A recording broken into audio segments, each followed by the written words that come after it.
Bonjour à tous et bienvenue dans le 4e épisode de la série Dockerfile. Mais tout d'abord, un rappel des épisodes précédents. Dans le premier épisode, nous avons créé un fichier Dockerfile pour fabriquer une image qui démarre un serveur Apache HTTP. Dans le second épisode, nous avons discuté du démarrage d'un conteneur et des subtilités des instructions CMD et EntryPoint. Dans l'épisode précédent, nous avons repris la liste complète des instructions d'un Dockerfile. Parler de celles que nous avions déjà abordées, de celles que nous n'aborderons pas, et du reste. Dans cet épisode, nous allons parler de l'instruction arg.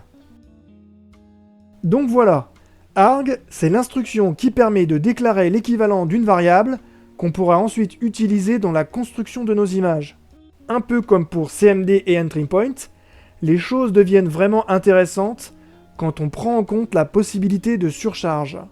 En surchargeant un argument lors du build, on rend la construction de nos images paramétrable. Les variables créées avec arg ne sont pas persistées dans l'image finale. Reprenons notre exemple.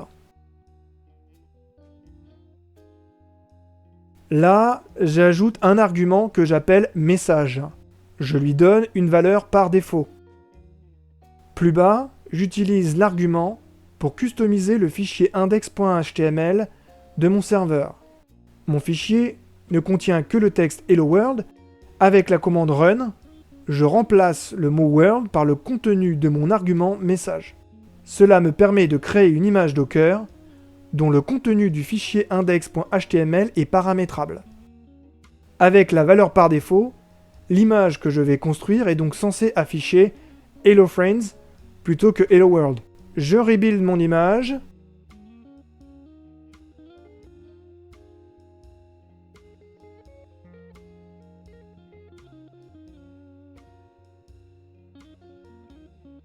Je crée mon conteneur.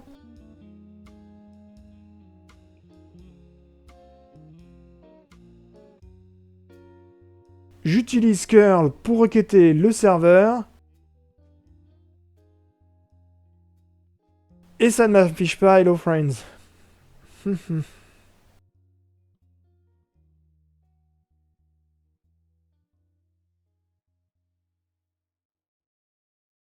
Ah, c'est parce que je me suis trompé dans l'instruction sed qui remplace world par friends, le W doit être en minuscule.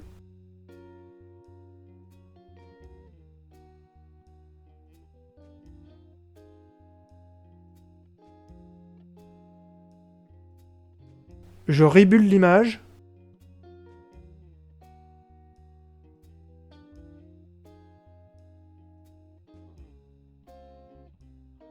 Je recrée le conteneur.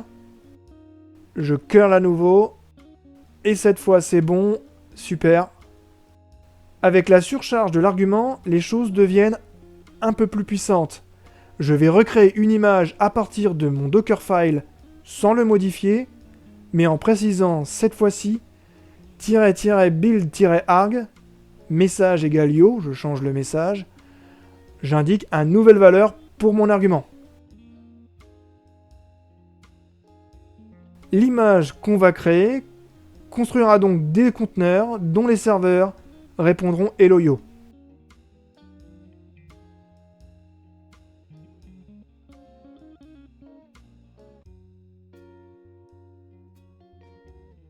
Je crée un conteneur.